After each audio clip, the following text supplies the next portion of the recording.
All right, and we're recording. So thank you everyone for joining us here today. This is part of a crowdfunding series that TrackLight has kicked off here this summer in great anticipation of a lot of the changes that are going to be happening to this industry. And we see the opportunity, and we want to make sure that a lot of the small businesses are prepared to be successful. So last month we met with Joy of Leverage PR, and she shared with us some of the key tips for raising social capital in preparation for a campaign. And so we wanted to sort of focus this month on what we view as one of the final steps of practice-based crowdfunding, which is developing a winning crowdfunding pitch. So just to introduce ourselves, you'll have to deal with two voices here that probably sound pretty similar to all of you, but I'm Megan, and so I went to Iowa State University. I work with TrackLight. I'm the marketing director, and I thoroughly enjoy a good case study, which is part of the nerd in me, and I just had a son about 8 weeks ago. So we wanted to make sure you guys got an opportunity to get a snapshot of our personalities here all. I'm Jill. I'm originally from Wisconsin and went to the University of Wisconsin at Whitewater, actually. Prior to TrackLight, I worked at Southwest Airlines and helped launch the social media channels Swabiz and Dang. They tease me about living in a world of rainbows and unicorns, but they like me here, so I like hanging out here. And I do tend to like to see different shiny objects. So they have also teased me about being a professional squirrel spotter. So I'll try to make sure we keep on topic here and stay on with crowdfunding. Meanwhile, I like the squirrel spotting, and I hope that you type up throughout the presentation to keep things interesting. So just in review, sort of a part of our practice-based crowdfunding campaign is we really want to touch on what it takes to win, and your win is getting the kind of funding that you're seeking, and you can't do that without preparation when it comes to crowdfunding.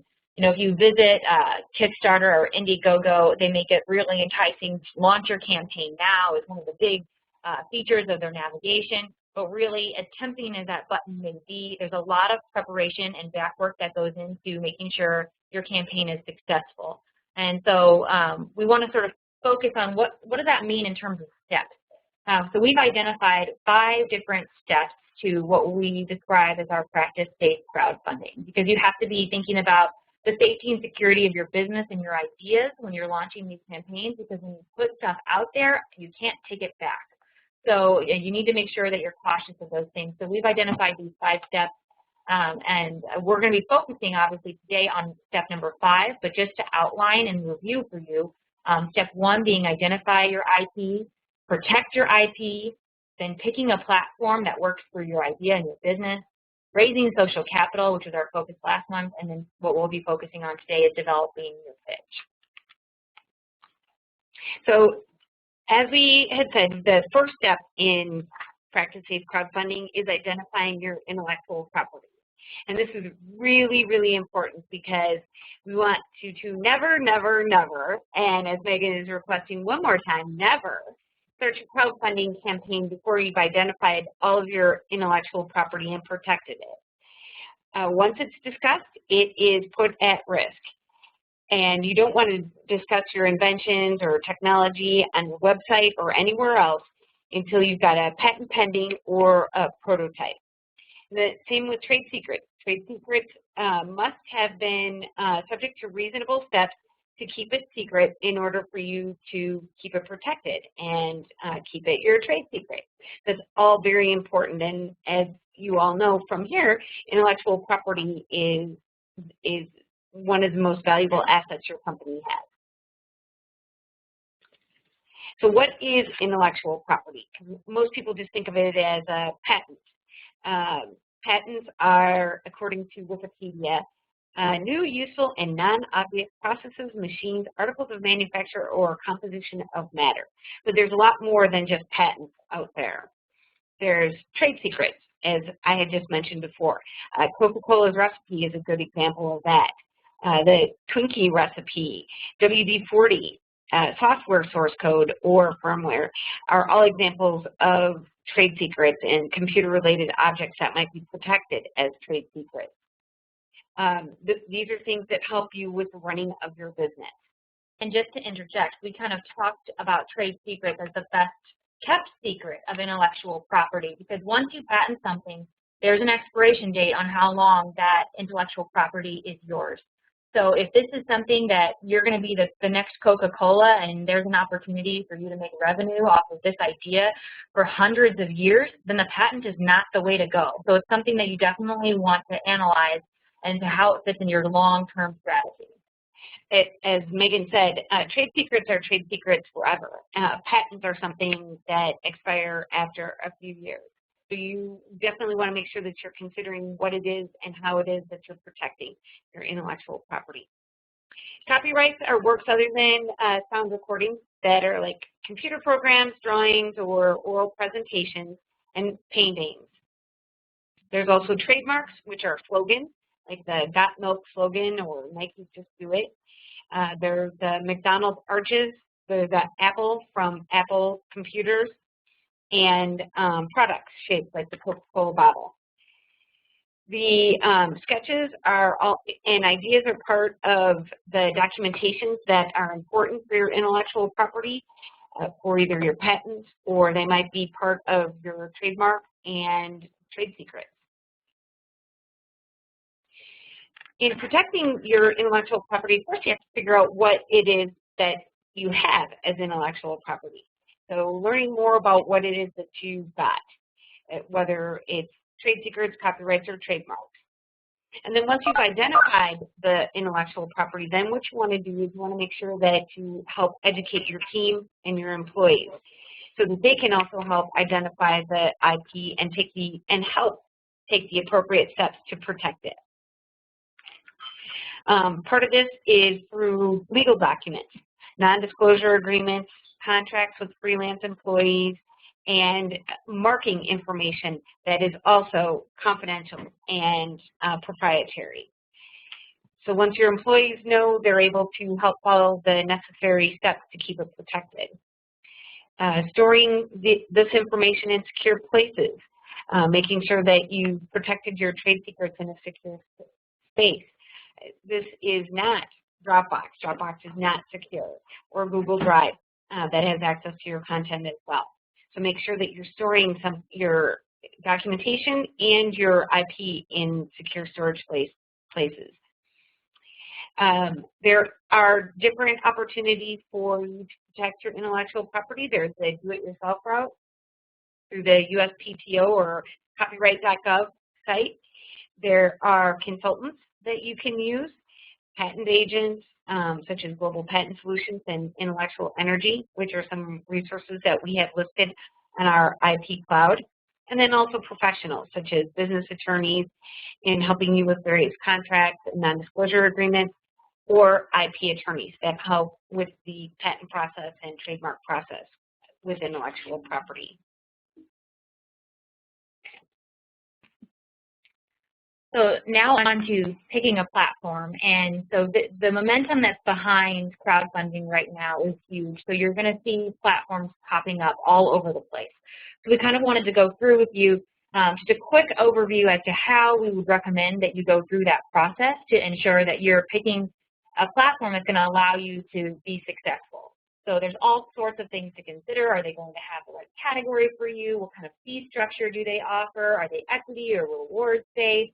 And who's been successful on them before? Maybe they're so new that there hasn't actually been a campaign that has achieved their intended financing goals. So all of that research is important. So we've got a couple of tips and tricks here for you. This is a quiz from Inc. magazine that I highly recommend that you take a look at. It's got 22 different crowdfunding platforms listed. You know, really the big players obviously are going to be your Kickstarter and your Indiegogo, but there are more specialized, more niche markets that are being met by these new platform opportunities. So there's a quick bit.ly there for you, and obviously this presentation will be available at a later date if you're interested in seeing this quiz, since I know it's a little microscopic for use at this very moment. So, and as Megan said, I think the other thing that's important to look at on the platforms are they do target specific industries, such as medical devices and healthcare, and I apologize, am I jumping No, ahead? no, you're fine. And also some eco-friendly platforms. So that also helps you target what your passion is according to the platform that it's on too, and help extend your reach for potential donors that might be on the platform that might not be part of your network. Right. And so what's great about this little quiz here is if you've ever taken a Cosmo quiz, I think that you'll be able to answer the questions here. They're very simple. You know, do you have a patent? Are you in a science industry? Are you looking for equity, or are you just looking to give out rewards? So it's a lot like TrackLife's ID or IP, where it asks you very simple to digest questions about your business and process and gives you a really specialized answer. The other recommendation that we have is, instead of trying to, and the quiz really walks you through this process also, but instead of looking at the platforms and seeing if they fit you, it's figuring out what your needs are and then finding a platform that meets those goals. So it's sort of a chicken and egg scenario, if you will, but we recommend that you list out some of the goals that are important to you and to your campaign, and then find the platform that meets those top goals and objectives. The next stage that we discussed in depth last month was raising social capital. So I know Joy was able to speak to you all for an hour on raising social capital, and here I have a slide. So I'm just going to give you the 50,000-foot level here. But the primary objective of this step is to take the time that you need so that your campaign is hit when it's hot. You don't want to start your campaign and then turn the heat up and hope that things really take off. You really need to be building all of that in advance. So we say that at a minimum of 6 weeks out from your campaign launch, you need to start with your raising social capital agenda. And that involves things like building spreadsheets with some of the top bloggers or people with the most Twitter followers within your topic area, reaching out to them, generating some interest about what you're doing and where you're at with your campaign and when they can expect more information. What rewards can they start to get excited about? Creating your content, so you can plan for a lot of the different press releases and blog posts that you can be posting throughout your campaign. So by building those out in advance, it's going to alleviate some of the pressure during the campaign and allow you to even capitalize on some real-time events or press that may have brought to light some hotter topics. And then we also recommend hiring a PR agency. So if that's something that's a part of your budget, that would be huge for you, because it's just going to take off some of the pressure of raising your own social capital. All right. So as Megan likes to say, now we're reaching to the meat of it, and this is what you're here for. I'm also going to be sending out a link. There was a recent article that talked about the 65 questions that you should know how to answer from a VC, and I thought they were also very relevant in developing the pitch. Even though these people might not yet be investing in equity in your business, there is a vested interest of sorts in an emotional level or cause-related that they have with the product or service that you're creating. So first of all, you'll want to make sure that you take a look at your resources. What is it that you have available to you? Are you able to do a video? If you can't do a video, and it doesn't have to be professionally done, there were some great examples on Indiegogo of some videos that were done with a cell phone. There were also some examples of presentations or pitches that were done through slide presentations. So kind of take a look and see what it is that you have, what are the resources that you have available to you, and how best can you convey your passion and your pitch. So talk about who you are, what your company does, and what's unique about your company. What's sort of the culture and character of your company? What big problem are you solving? Where are you headquartered? How big can the company get that you're expecting, or maybe with some assistance? And who are the founders and the key team members of that you have available? Are these people that you can help put in your video or incorporate their personalities in whatever channel it is that you're creating the pitch? What about your users or customers? Why do they care about your product or service? What is it that is behind this that is creating a need or a passion for what it is that you're raising money for? What are some product milestones that you have created? What is the money going to get to? What are some of the things that the donors or contributors can see as milestones once you're reaching certain goal amounts? What have you learned from the early versions of your product or service that you might be able to share? And can you provide a demonstration of the product or service? What do you have currently? Where are you working? Any sort of images and descriptions that the customer, it makes it easier for the donor to see, hear, feel, and touch, make it much easier to connect with what you're doing. And then what you want to do is you want to make sure that you research how much it is that you need, what it is that you need, and lay it out in a clear manner for the contributors so that they can see where this money is going and it makes them as well. There's other things that people can do too that might help you. Maybe they might be able to share the campaign or their passion or tie into whatever it is that you're doing with their networks. Encourage them to share it and pass it along to their friends and family. Maybe it's something that you want them to not only donate, but then maybe write their schools or their city council or something like that. Some other ways that can help you with your goal of creating your fundraising campaign.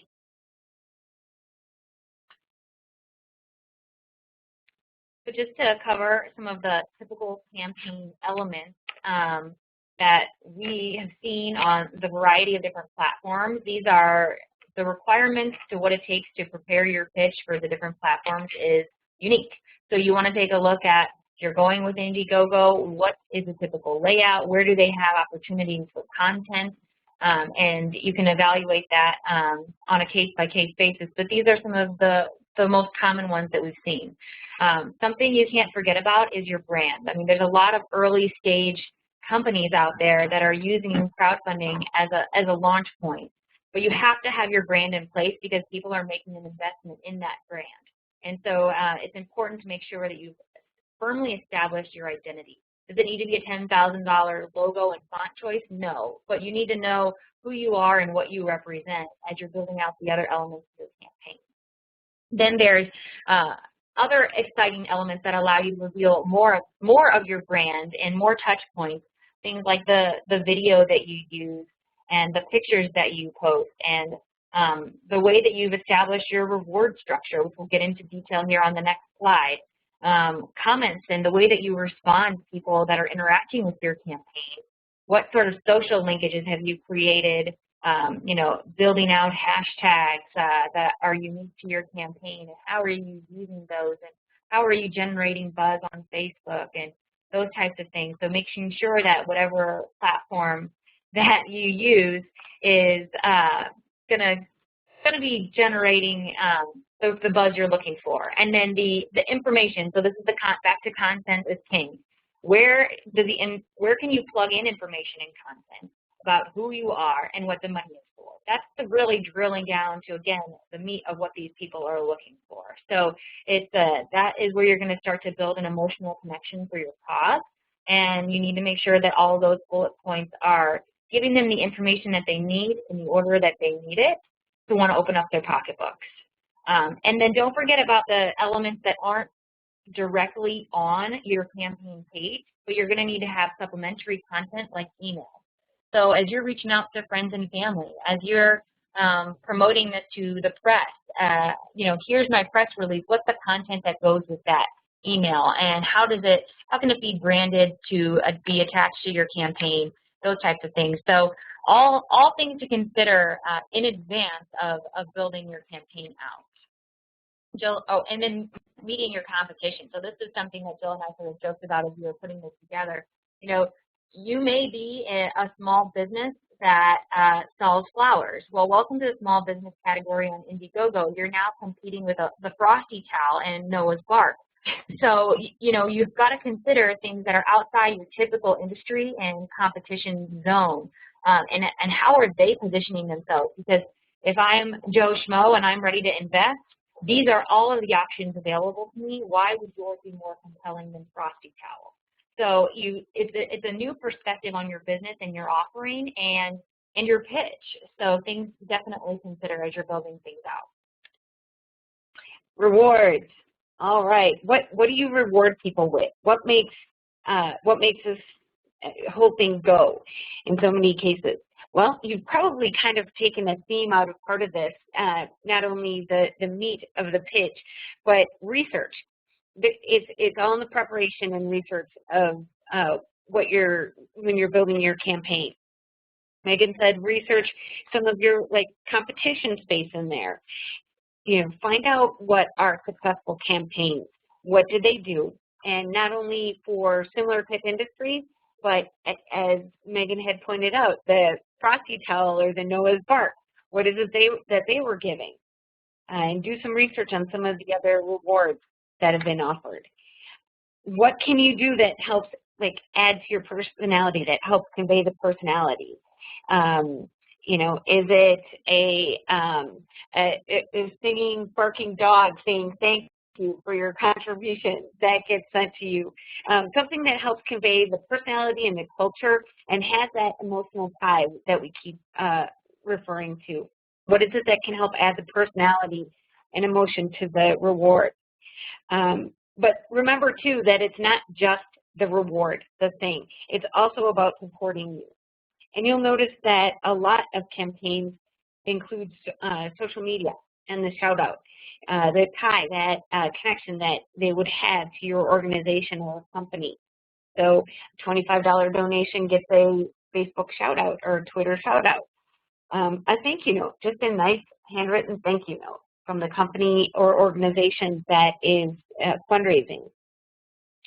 Photos, again, that's something that helps convey the personality and the emotion behind the campaign.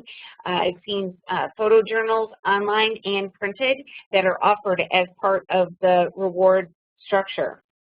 And then some other type of experience of your service or product, obviously pre-sales of something. But what else can they do to help experience the organization that might be helpful in making that tie with them? You're actually going to see some of the examples as we move forward. And then how much do you charge for these rewards? There have been some statistics that while there are the majority of the rewards that are donated under $100, remember to provide the range to help you reach some of the larger goals. Just because the majority are under $100 doesn't mean that you have to limit yourself. Take a look at your campaign and see what other options might be available at larger donations. Again, you'll see some examples in some of the successful campaigns that have had rewards that were based at $1,000, $5,000, and more. So just take a look and see how that relates to your campaign. Yeah, and you can sort of think of this almost like a wedding registry. You want to have different gifts available at different tiers of people's price limitations. Good example. So really making sure that you're not missing out on any part of the market that has found your page and is interested in contributing to your campaign, that you've got a gift that is going to resonate with them at a price point that they can afford. So that's what it comes down to. And then making sure that you haven't capped yourself out too low, which we'll see in the case study here coming up. But if you have your goal to reach $20,000, and the highest gift tier that you have is $20, well, man, you need to get a lot of funders to your page, and that's going to put more strain on getting that traffic to your page and your social strategy than you may have the capacity to do. So really taking a look at how you have it spread out to really achieve the goals that you've outlined for yourself. And as Megan said too, remember, you might have a rich Uncle Louie that's able to give you a very nice wedding present. Well, you have partners and vendors and companies that may have a bigger budget than your next door neighbor or your cousin. So just keep those people in mind when you're helping create some of those rewards. So now to feed into my love of case studies, Jill has allowed me to structure the end part of this into that format. So thank you, Jill, for that. we're going to take a look at some of the partners. So for those of you that don't know, TrackLight is an Indiegogo partner. So if you are interested at all in crowdfunding, we would love to partner with you if that platform makes sense. So these are a couple of examples of people that we sort of have seen the public and behind the scenes, so what they've done to establish their campaign, and they've allowed us to share some information with you on some of the different lessons that they've learned or the reasons that they've been successful, so that we can build on that and you can take those with you and put together a successful campaign yourself. So this first example is from one of our partners here at CEI, or the Center for Entrepreneurial Innovation, DNA on a Shirt. What we're going to talk about here is a campaign that they ran that was not so successful, and a current campaign and what they've done differently based on their experience. So backing up here, what is DNA on a Shirt, just so that you have an idea as we're going through the different elements as to what their business model consists of. Essentially, they offer genetic art in the form of teas and portraits. They focus on, I probably have oversimplified this channel, to the obsessed pet owner, the person that really loves their dog or their cat so much they want to have that dog or cat DNA on a portrait.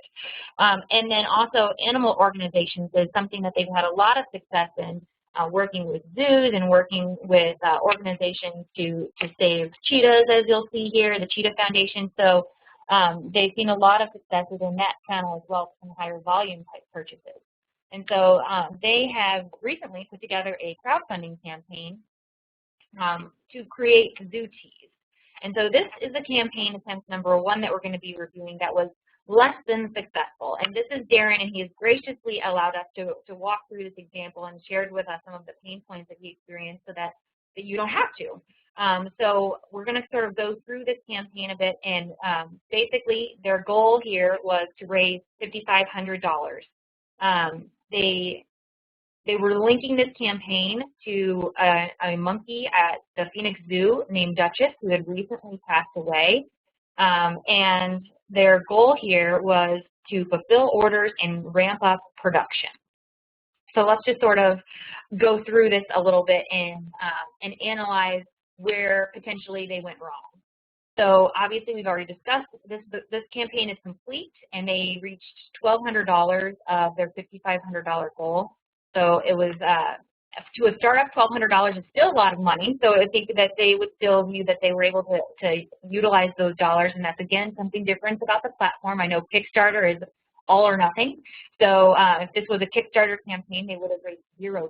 So again, something to consider. If you could still make use of those $1,200, then you need to analyze a different platform. So here is just a screenshot of the video, and I watched this video a couple of times to try to identify some of the different pain points. And something that I really noticed is they created an emotional tie, which is an important piece of a campaign. People aren't just giving to you because they want you to make t-shirts. They're giving to you because there's something emotional behind what you're offering and what you're contributing to industry, society, community. What is that emotional connection, and why is it relevant to them? And so the link that they created here was really pulling on Duchess, the monkey that passed away, or I have unempathetically called her the dead monkey as we have been reviewing this presentation together. So I'm sorry if that offends you. So Duchess the dead monkey is the emotional pull that we're working with here.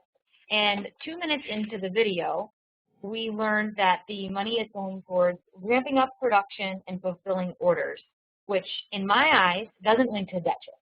So maybe those orders are all Duchess t-shirts that go towards a memorial, but that's not stated in this video. It's also not stated again until 2 minutes in. So you've got to think about how consumer expectations with the internet have changed, and they want to know immediately why they should be giving you money. And so if you've got their interest, there's this monkey, she was fabulous, she passed away, and then we've got about a whole minute of dead time, it feels like, before I understand what you just, tugged on my heartstrings about. So that gap is huge, and that's when people click away. They find Frosty Towel, who's going to maybe tell them sooner, and that's where they open up their pocketbook. So you really don't want to lose their attention. The video is so key. think about your expectations when you're watching something on YouTube or you see a commercial on TV. How quickly do you want to know what that's for? Those same expectations exist in crowdfunding and exist with the users that will be visiting your website. The other aspect here is the reward structure. So I just wanted to dive into the rewards here. So they, at the end of the campaign, they sold 18 out of 1,000 of the t-shirts that they had allocated. This is their hot price point that they identified. It's a t-shirt deal at $25. That's going to be where they hope to catch the majority of their traffic because their margins are nice. They make t-shirts, so they're able to really save a lot of the money that they go through on this. And that's something we didn't touch on, I don't think, when we talked about rewards, but making sure you know the cost of your goods, people. You can't sit there and offer a t-shirt for $25 and then later find out that it's $15 for you to make the t-shirt and $10 for you to ship the t-shirt, and oh my gosh, you just made $0 crowdfunding. So that's a really important point that we don't want to get lost in here. You've got to have margin. But this is a t-shirt company. They're offering t-shirts. They've got the margin here on this item, and it's linked to the campaign. They're building, they're raising funds to make more t-shirts that help save other animals from experiencing what Duchess experienced. So that's the link here. So this is designed to be the hot ticket item, but they only sold 18 out of 1,000.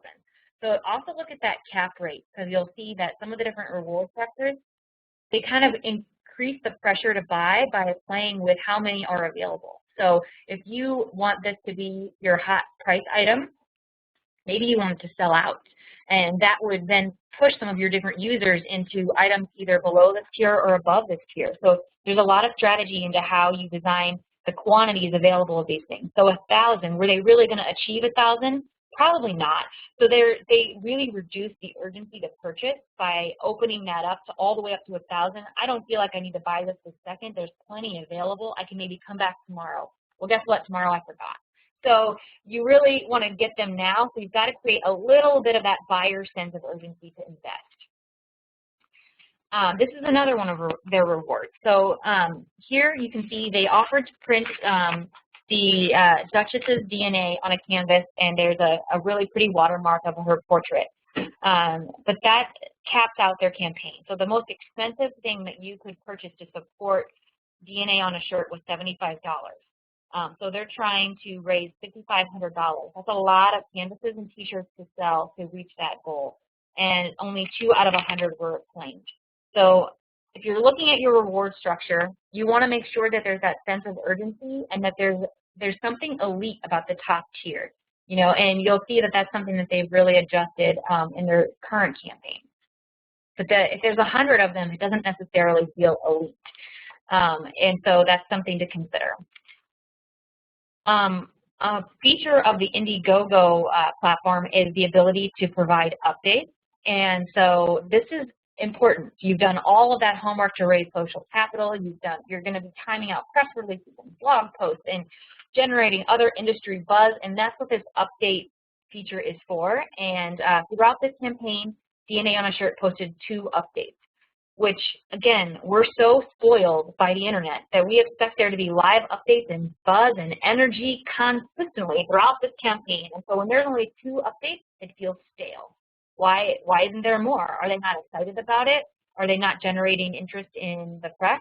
So you need to consider how the updates are going to be interpreted by your audience, because it's there. So you can't just say, oh, you know, I'm not going to fill that out. And if there's 0, nobody will think that's weird. Well, no, that's wrong. People are going to say, well, why isn't anything happening around this?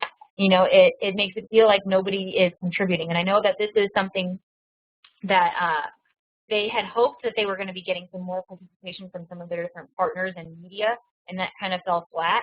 But that's when you've got to go to have a really strong plan B. And you can really push out content yourself. And even if it's you that's posting these updates and they're all on your own blog, or your mother just wrote something, they may not put those things together, but let's create some energy around what's going on. And actually, Megan, the urgency point on the rewards, how great to provide an update. You know, hey, there's only 5 t-shirts left. Yeah. Or there's only 1 more wall hanging left. Absolutely, absolutely. I think that's a great use of that feature to just even increase that, or or generate additional purchases. You know, somebody that bought a t-shirt isn't a done funder. That's an opportunity to sell them a canvas. So how can you use that sense of urgency to say, hey, thanks for your purchase. You know, we're really close to our goal, and there's only one canvas left, and we see that you love this on a t-shirt. I think you would love it. Do you want to buy it today, sort of thing? So there's really definitely that opportunity there. So they didn't reach their goal, and then, you know, fast forward a year, and now we're looking at it like, seriously, are we going to try this again? Like that. It felt like, I think Darren even called it an epic failure, which it clearly wasn't. They raised $1,200. I think he's being a little hard on himself. But to then pick yourself up like every entrepreneur and go for it again, there's absolutely an opportunity for that. Maybe the platform was wrong. Maybe you didn't invest the right social strategy, or your rewards were tiered wrong. I mean, as long as you're learning your lessons from where you were and not just creating the same mistakes, then yeah, you absolutely try again.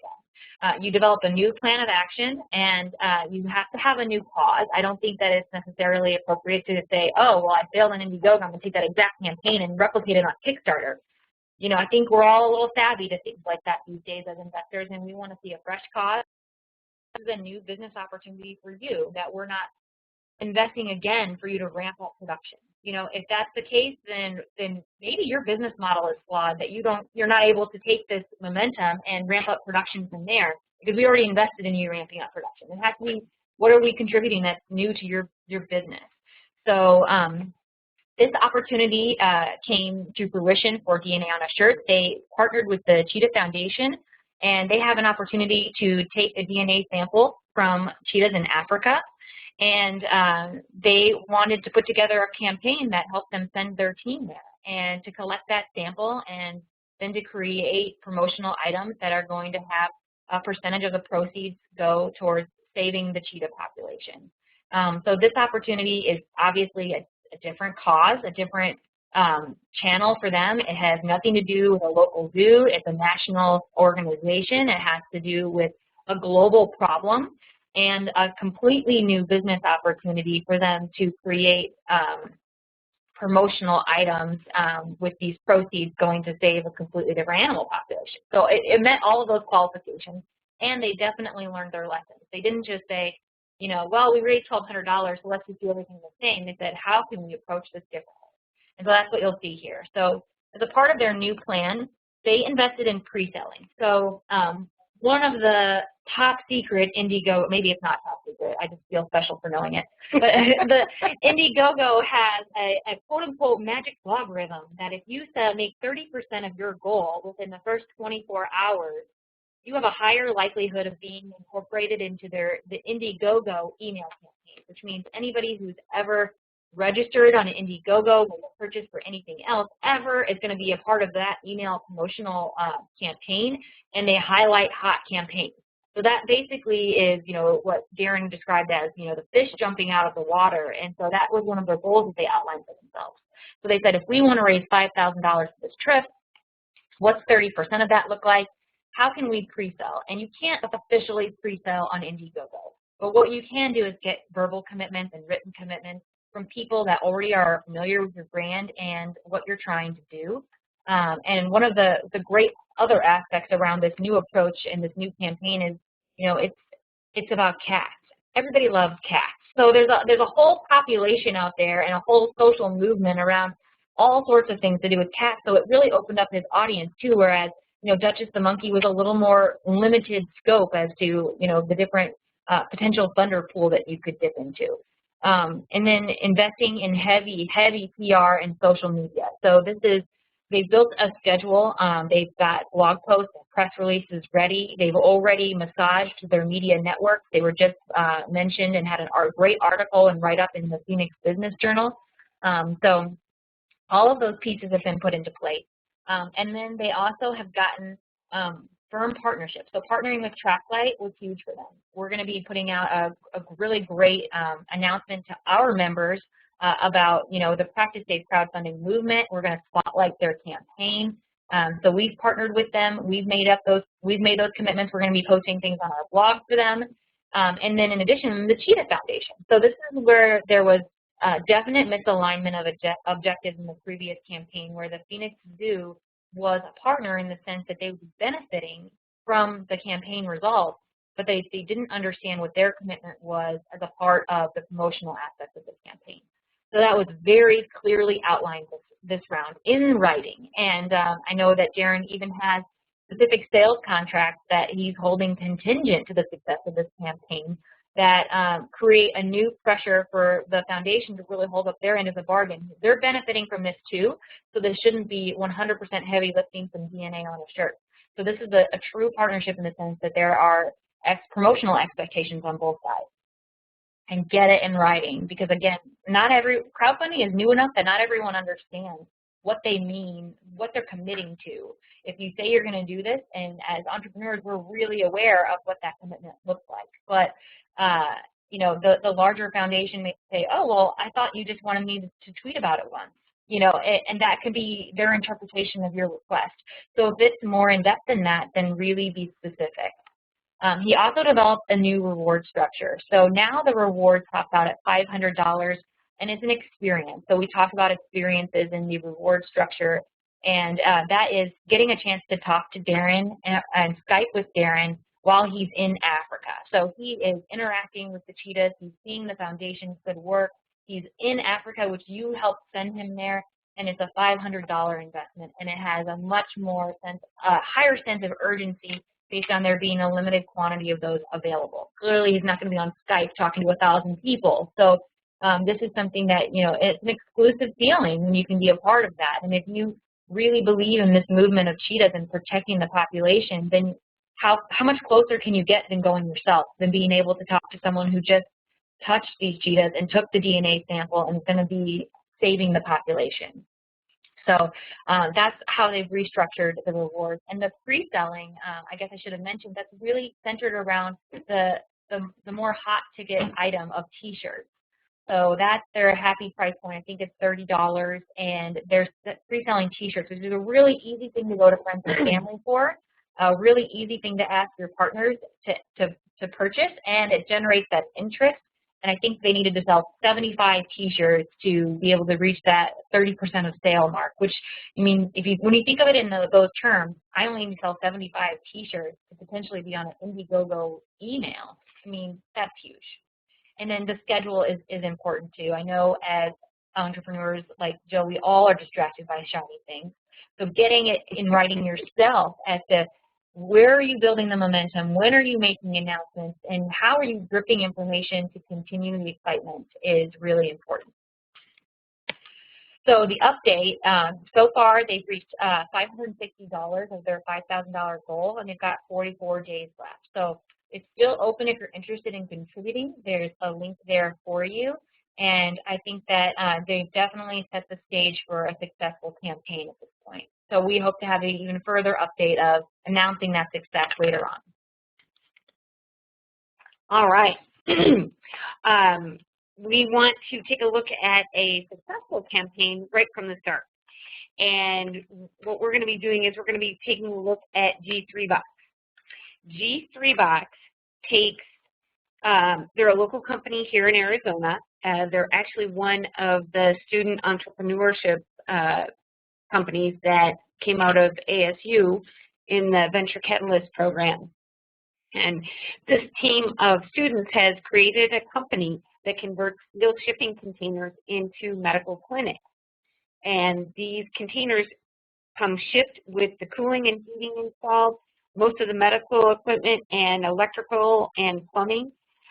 They're durable, and it's something that can be quickly and easily installed in some of the remote or inhospitable environments. This team did a great job of preparing and took a lot of time and a lot of consideration. And I think the other thing that I want to tie in here is that I think it's very interesting. One of the comments that Susanna gave me was that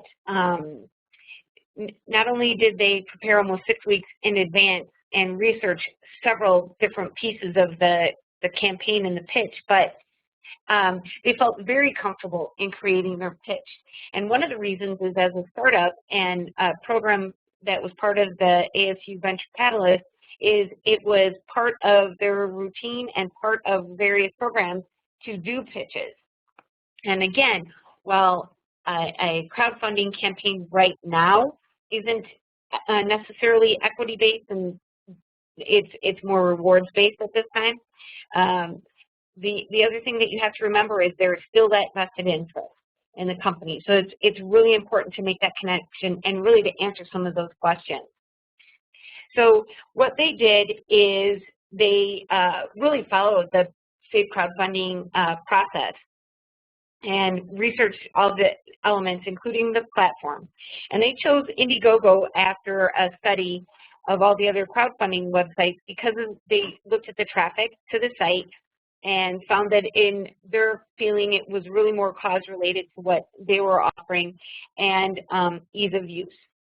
This campaign centered around delivering one of their containers that they had set up as a maternity clinic to Kenya.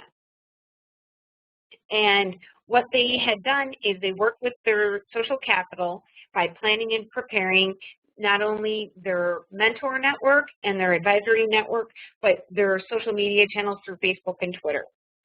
They spent a lot of time at the beginning of the campaign and made those connections with individuals, and not just sending out a mass email, but literally sitting down and talking to these mentors and asking them for their help.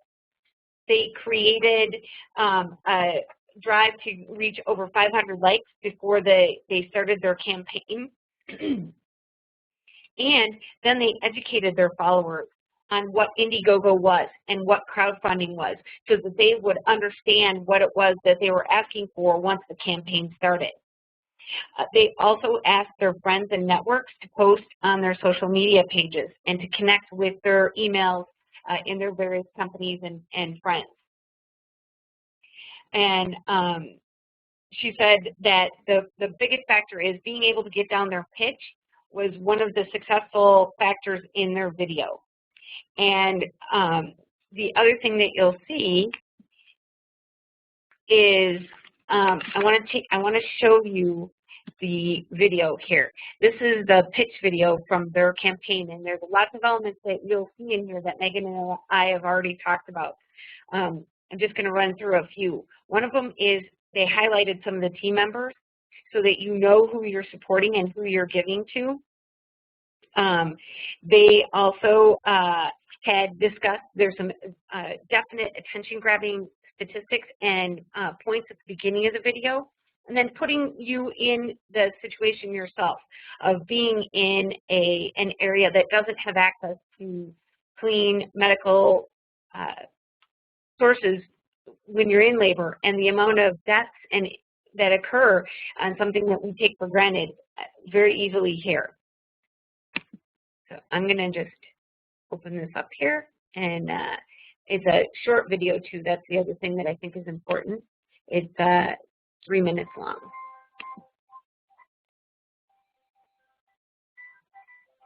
Did you know that in some parts of the world, it's more likely for a young girl to die during childbirth than it is for her to even attend high school? Imagine you or a loved one having to give birth on a dirt floor without access to a skilled birth attendant or even a simple pair of sanitary gloves. The fact is, more than 800 women and 8,000 children will die today due to complications during childbirth or pregnancy, most of whom are in developing countries such as Kenya, where there is limited access to healthcare facilities. 3 years ago, as part of a program at Arizona State University, 3 friends and I teamed up to solve the problem. Along with the help of our mentors, we developed G3Box, a solution that takes steel shipping containers and converts them into medical clinics. These clinics provide a safe, sanitary environment for women who would normally not have access to the care that they need. To verify that the containerized solution is appropriate for this application, our team visited Kenya and Malawi in December 2011. It is a very expensive use.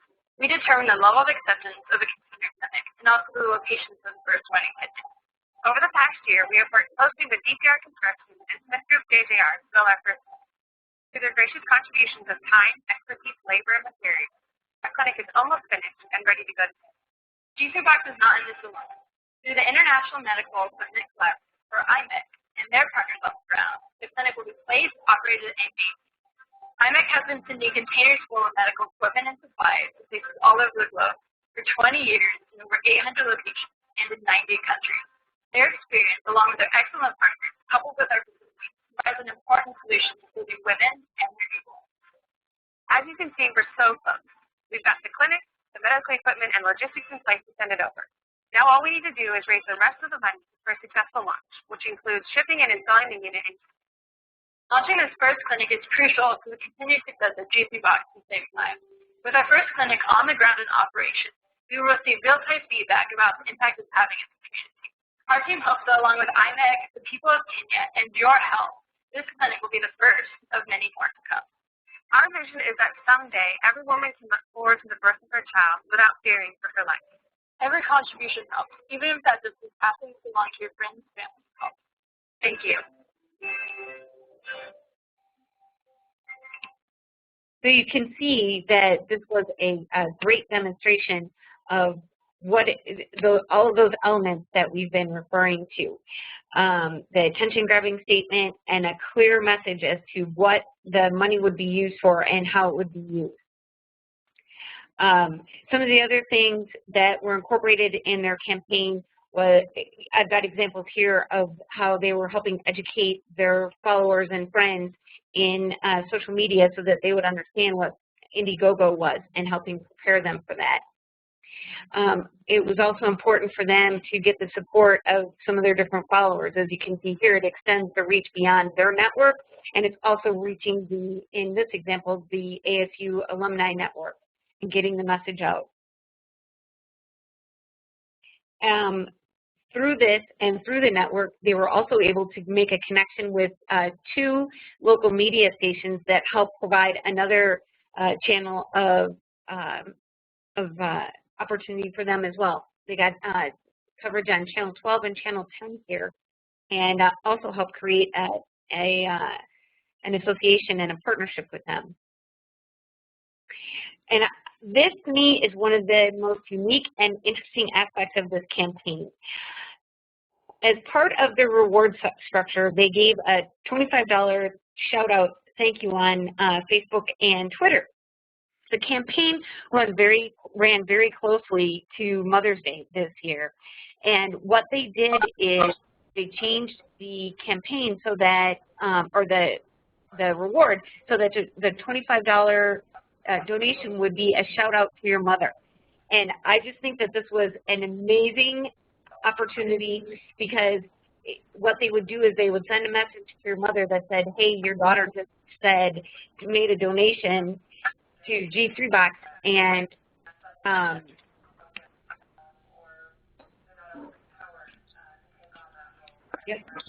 sorry, we're doing some adjustments here, but the donation came to your mother and helped not only extend the network, but made a huge emotional tie-in.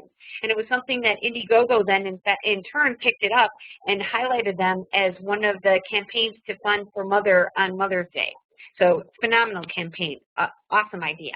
And this just feeds into the fact that, you know, your campaign, this is one piece of your strategy as a whole. And let's look at what's going on timing-wise and seasonality-wise in your industry, in the world. I mean, Mother's Day is not something specific to G3 Box's industry, you know, so it's something that they were able to capitalize on that timing to strengthen the emotional connection. So, you know, think about how this fits in. I mean, maybe the funding makes the most sense in August, but if you wait until September, you're able to make some sort of connection like this that's only going to further the success of your campaign. And so really taking a step back and evaluating your campaign as a piece as a whole. The other thing that I forgot to mention is they also reached out to their social media network and asked them what type of rewards they wanted, and got some feedback from their followers on something that would be interesting. And they had rewards from $25 all the way up to $5,000. And through this network, they were able to get a $5,000 donation.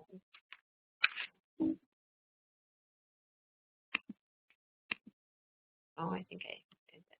Yeah. So what are the results? They met their goal 1 week early, and they ended it with 15% above their goal, with 2 local media opportunities for coverage. Their goal was $17,650. They ended it with over $20,000, And the Mother's Day campaign allowed them to make emotional connections with their audience.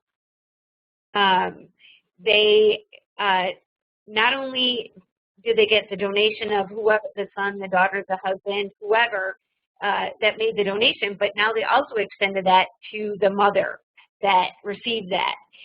A huge vested interest in what happens. Does this clinic get to Kenya? Just a great, great, great idea to make that emotional connection. It also provided the opportunity for this network to donate beyond the campaign. Now they're looking, where else are they going to go? This has been successful. They're going to get to Kenya. Now where? They also made an opportunity on Indiegogo to donate once the campaign was fully funded, and or even afterwards, which was a very smart idea. The updates, the continuous updates, and the photos helped put it in more of a higher level of their donors' minds and put that picture and emotional tie to G3 Bucks. This isn't just some company now that does something with shipping containers. These people are saving mothers' lives in Kenya and now hopefully throughout the world.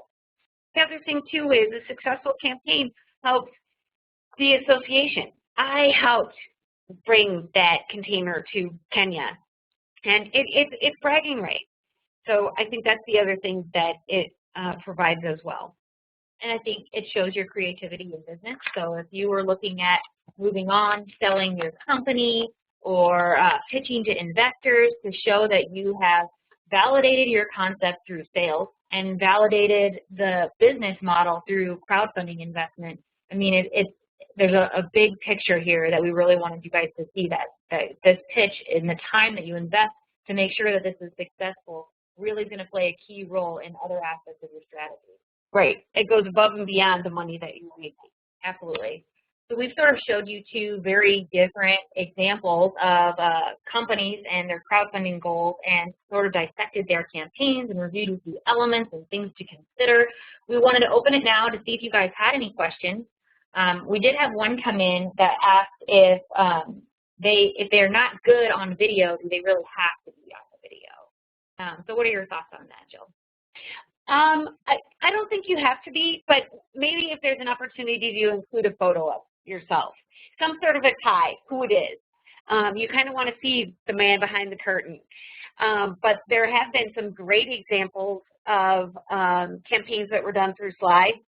And actually, one woman actually used her children to help her crowdfunding campaign, but she also included herself. But you don't have to be. Yeah. I tend to not be very photophobic. Well, and I think that you have to look at your brand too. So are you the best advocate for your brand? And most cases, the answer is yes. But there could be, you know, an instance where you have a very athletic-centric product and you're not athletic at all. I mean, maybe then it doesn't make sense. I mean, there's definitely times where you can evaluate it and be objective about it and say, here is my brand and here is me. Do we work? If yes, then yes, you should be on your video because they are making an investment for you. But if you're going to confuse the matter because you really aren't a good fit from a personality standpoint or the other restrictions, you want it to make sense right off the bat to people because they're probably not going to be investing a huge amount of time in understanding why all of a sudden this non-athletic person is creating totally athletic tool. They're gonna look at your video and they're either gonna agree that there's synergy or there's not. And so you want to be the best representative of your brand. And take a look at G3 Box. Look at the photos that they incorporated from Kenya. Absolutely. Yeah, I think that there's totally opportunities for that makes sense. And in photos, they say that they speak for 1,000 words, and that's a true statement. And you don't have a lot of time, so you want to be making those impressions quickly. A couple of things that we forgot to sort of mention that I made some notes as we went along here is watching out for outliers. Taking a look at the different platforms that are out there and saying, oh my gosh, they raised $10 million, I can do that too. Don't forget that there are, just like anything in life, there are outliers and that you may not fall into that bucket. So just be cautious and make sure that you're validating any of the research that you're finding and that you haven't all of a sudden found some extraneous data points. And also, watch out for acronyms. You know, when you're building your content, you know, when you use terminology and acronyms that you're really close to because you're working with these business and concepts on a regular basis, they may not make sense to that Joe Schmo. And so you really got to spell some things out that you maybe don't normally. And that's just about really understanding your audience. And if you find a highly technical crowdfunding platform to utilize, maybe you don't need to do that. But if you're going to sort of the masses with a Kickstarter or an Indiegogo, then I would definitely recommend you watch out for those types of things. Have somebody read your content that doesn't know anything about you or your business and ask you questions. It's a really great way to bounce something off of another person and get that outsider perspective before you make a mistake. So we wanted to invite you here to visit our website, the external of TrackLight.com. We've launched a resource center for practice-safe crowdfunding. We also have developed the hashtag practice-safe crowdfunding. So if you have any tips for us that you think that we need to include in any future webinars or presentations, we would love for you to utilize that, and we are tracking that. And then, of course, liking us on Facebook and following us on Twitter. We would love to have you participate in our community. And we also have a Facebook page for Practice Safe Crowdfunding, and then Twitter is Safe Crowdfunding. That's Safe Crowdfunding. So thank you for spending your lunch hour with us. We wanted to offer you a deal with TrackLight. We've got a 10% off ID Your IP. So we talked about how important it is to identify your intellectual property before you launch your crowdfunding campaign, and we believe in it, and we wanted to make an offer available to you to enjoy 10% off. We've got a coupon code here for you, webinar 07, that you just apply at checkout, and that way you can take that really important first step today. So that's definitely something you can check off your list. Great. Yeah, and in the meantime, you know, if you have any other questions or anything comes up as you're working on your campaign, there's a way to reach us. And we're going to do one last plug for Saving the Cheetahs. If you're interested in contributing to that campaign and helping DNA on a shirt get to Africa, there's that link again for you. So thank you, everybody, for joining us today. We really appreciated you stopping by. Thanks.